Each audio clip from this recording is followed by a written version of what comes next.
The first time that I ever did a craft fair was in September of 2023.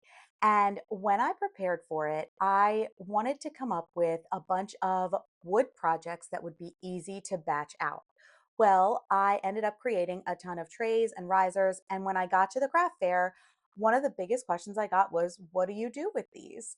And I didn't realize that after all this time, I had been following so many creators that are from the Midwest that a lot of the things that are really popular in that part of the country might not be so popular in the area where I'm from in northern Delaware. In today's video, we're going to create a variety of risers, but I want to make them more neutral and more versatile than what I had done when I originally did this type of project back at that craft fair time. I'm going to be creating not only risers that'll look great and can be used in home decor, but also some things that would be really good for staging, which is what I really need when I want to style up the projects that I create for my website. I have sanded down all of those boards. You'll see that some of them have holes in them, and that is because they were originally trays and had handles. I'm going to use that as the bottom of my riser for the pieces of scrap wood that have that. I'm using some Gorilla Glue. It's the Gorilla Clear Glue, and it will dry to a very good adhesion, but you do need to make sure that it sits overnight with some added weight on top. I found a variety of different knobs that I can use as feet. These ones were found on Amazon and I like them. They're about 2 to 2.5 inches tall, or they will create a riser that is about that tall. Then I have some other ones that'll have a slightly shorter base so that they can be, leveled in different ways. I'm just going to be working out different options for each of these. And then once they are fully dry, the glue is fully adhered, I'm then going to come back and we will style the pieces in a variety of ways, but making sure that we're sticking with that neutral theme. Before we move on, I wanted to show you some other options you have for creating feet on risers. These are just some spindles. I actually got these in bulk off of Temu. I'm going to do the exact same. I will say that this took a little bit extra glue, mainly because there was some sort of finish on these spindles, that darker brown that you see. So I probably would have preferred to have just the raw wood versus the ones that were already finished or painted in some way. And then I used these tiny little knobs that are kind of more knobs that you would see like on a jewelry box or something like that. And that is something that allowed me to have that varying height and also just a little bit more of a unique look depending on the riser. The only one that I didn't record ahead of time was this one that I had created using these really large spindles. I believe these ended up being about 3 inches, 2.5 to 3 inches tall. And I loved this piece of wood so much. I actually liked that gray. I think it was originally done with the old and gray liquid patina by DIY. And I had sanded it back. So obviously it's not all the way the color that it was originally that I had on there. But I grabbed some of this Grunge Gray by Dixie Belle, and I'm just going to cover the entire piece in this wax for this specific project and leave it be. I felt that this gave it a very masculine kind of vibe to it, which would be great if it's still neutral, but it gives it like more of a not so girly, I guess, kind of thing. I think I'm thinking ahead to Father's Day and trying to create some things for my website that can kind of go in that direction of just being a little bit more modern or more masculine in some to some degree. And you'll see a little bit more of that in some upcoming videos. Anyway, this is the only one that I did with this finish, and all of the rest of them have been painted or embellished in some other way. For this next one that has some of those spindle feet on the bottom of it, I'm going to be painting it with buttercream, which is a chalk mineral paint by Dixie Belle. And I'm going to go ahead and give it 2 coats of this paint, including the feet. I decided to go on there, and I will say that ended up being a little bit of an issue for me because that brown that was on those feet bled. So I did end up spray sealing them and then going again with one more coat of that paint before I moved on to the next step. I will be using some trim from the Delft Traditions Paint Inlay set, and I am just going to be using this tiny piece around the sides. I will say those 2 strips covered the entire riser. So when you are using a paint inlay, you want to make sure you are painting on your last layer of paint, and then after misting that inlay, pressing it into the wet paint, design side down, So the grid will be on the top, and you're going to gently press that into the paint. You can use a brayer if you'd like to, or I tend to use my damp cloth. I want to make sure I'm not like moving the inlay because that could smudge it. You just want to make sure it's like fully adhered and integrated with that paint. Then you're going to let it sit for about 30 to 45 minutes. And after that is done, you will come back and dampen that backer sheet that is on the paper.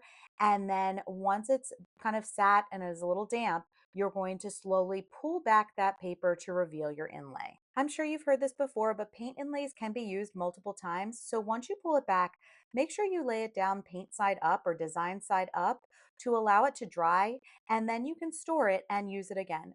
Every time you use it, it's going to look a little bit more faded, a little bit more worn. But if you're looking for that kind of more worn vintage effect, this is a perfect way to do it, especially because that design will look a little different each time.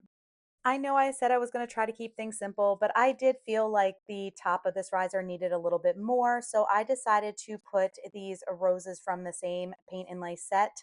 I had matching ones on each side diagonally. So the one in the bottom left is similar, but laid down opposite the one on the top right, and the same with the other two in the other two positions.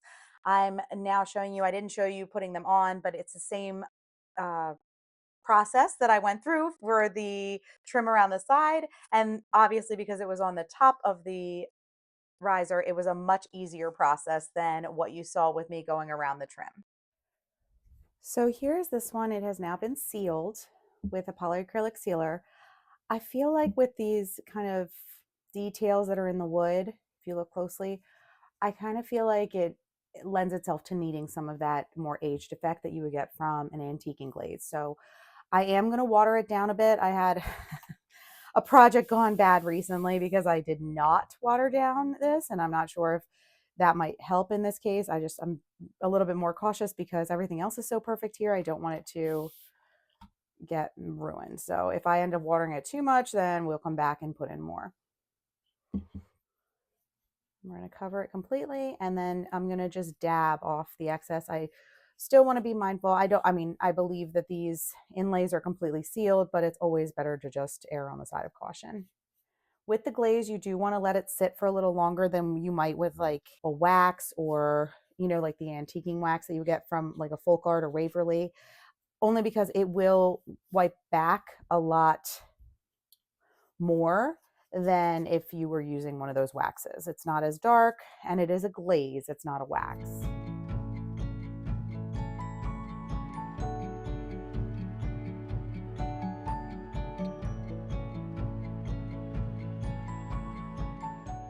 For the next set of projects, I will be using milk paint, and for this one, I have already base coated it with a glaze. This is the Van Dyke Brown Glaze by Dixie Belle.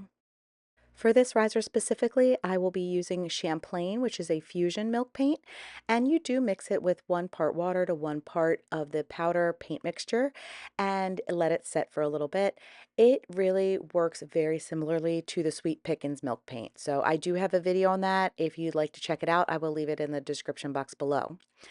For the other set of risers, I used Antique Ironstone, which is one of the new milk paints by Sweet Pickens. It's part of the Bespoke line, which is curated by Jamie Ray Vintage.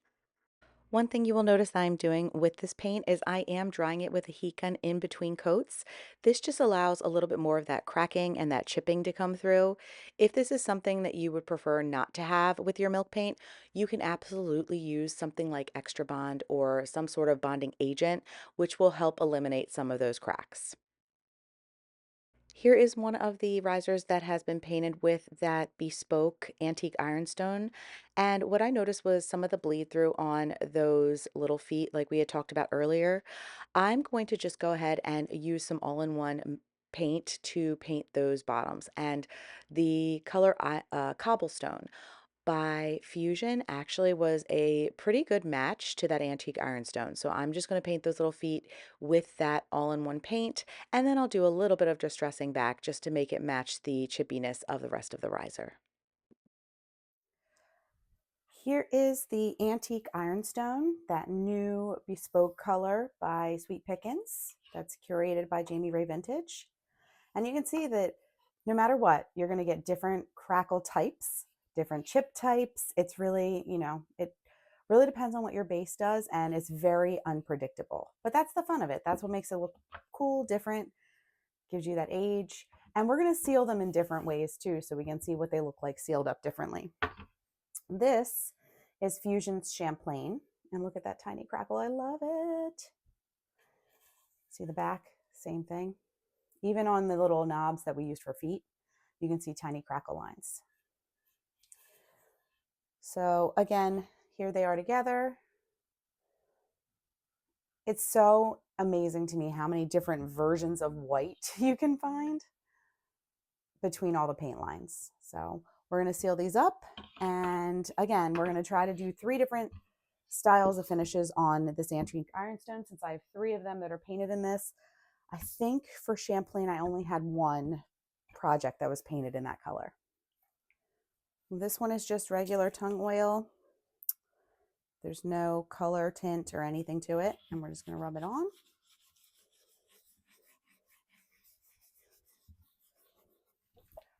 For this second one that has the spools on the feet, I am going to use a dark oil wax. I think this dark oil will help if there's any kind of bleed through type of look or anything on the bottom. I don't know if you remember, but I did these ones in the cobblestone. I put like some Fusion milk or Fusion all-in-one mineral paint here. I just tried to find a color that was close enough. So it's not perfect, but it's pretty good. So for this one, I did not do anything different to the feet.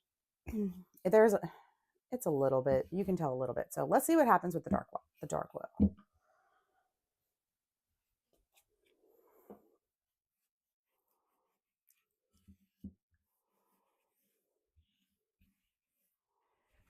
For this one, I don't have any other oils or anything like that. So what I thought we could do with this one is just go in with some clear wax and then some white wax.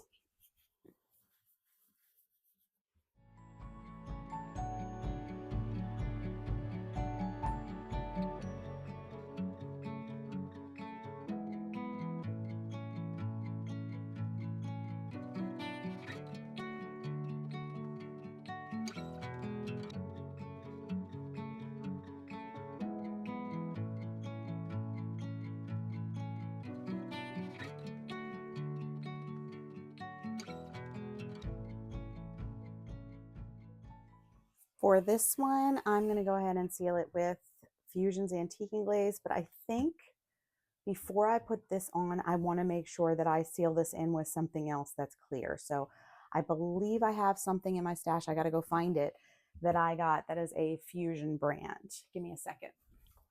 Here we go. This is this hemp oil wood finish, and this is what I'm actually going to use, I think, instead. Let's see how it looks. So what I'm going to do is probably just go ahead and pour it on and then wipe it on.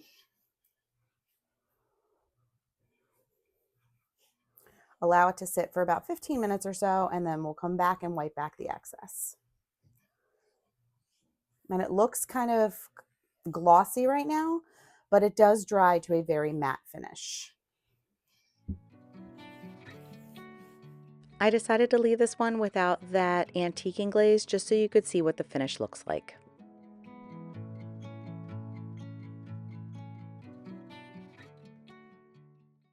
For these last 2 risers, the ones that have those more unique feet, I'm going to be painting both of them with Fusion's all-in-one mineral paint. This smaller one is painted with Parchment by Fusion, and the second one, which is a little bit longer, is painted with Lamp White by Fusion. Both risers got 2 coats of their respective paint color, and once dry, I came back with my finger sander and just very lightly distressed the edges. I am using a new to me stamp. This is Pennsylvania Folk by IOD, and I was going to use just this smaller little kind of barely a bud flower on the top just to embellish the top of the riser a little bit. But then I kind of got a look at the way that everything was placed on the stamp pad the entire set from that Pennsylvania folk, and I got a new idea that I thought would look really good.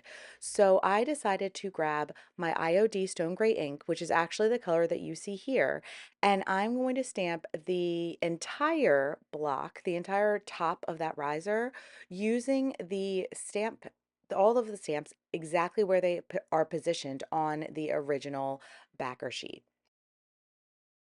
I then add in just one of those little flowers in the two empty spaces that were around that bigger bud in the middle. Once that was done, I do take a baby wipe and just very lightly wipe across all of the stamp that I had just, the impression that I had just made, just to kind of dull it a little bit. I wanted this to be subtle, even though I really did like that pattern. Again, I'm going for neutral, I'm going for something that can be versatile and loved by many. I'm going to do the exact same thing on the other stamp pad, but instead I'm going to be kind of positioning it to include those birds that you see towards the bottom. I then decided to embellish some of the sides or all of the sides of the risers. And so for this longer one, I am using this one stamp from that same stamp set that has a kind of some leaves that are coming out from either side. And the great thing about a stamp like this is that you can make it a repeated pattern. So as you lay it down, you can position the next time you put that impression down so that it almost becomes kind of connected all the way around the riser.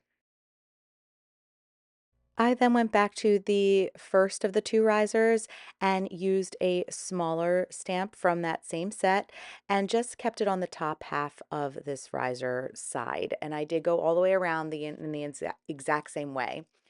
I do think that when you look at these two in the end, even though they have been painted with two different colors, I still feel that they can create a beautiful set should somebody want to use both of them within their displays.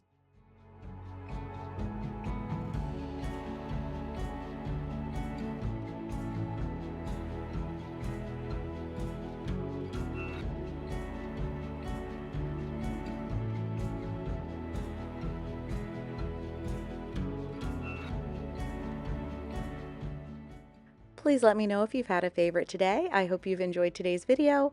All of these risers will be listed on my website, sparksofjoystudio.com.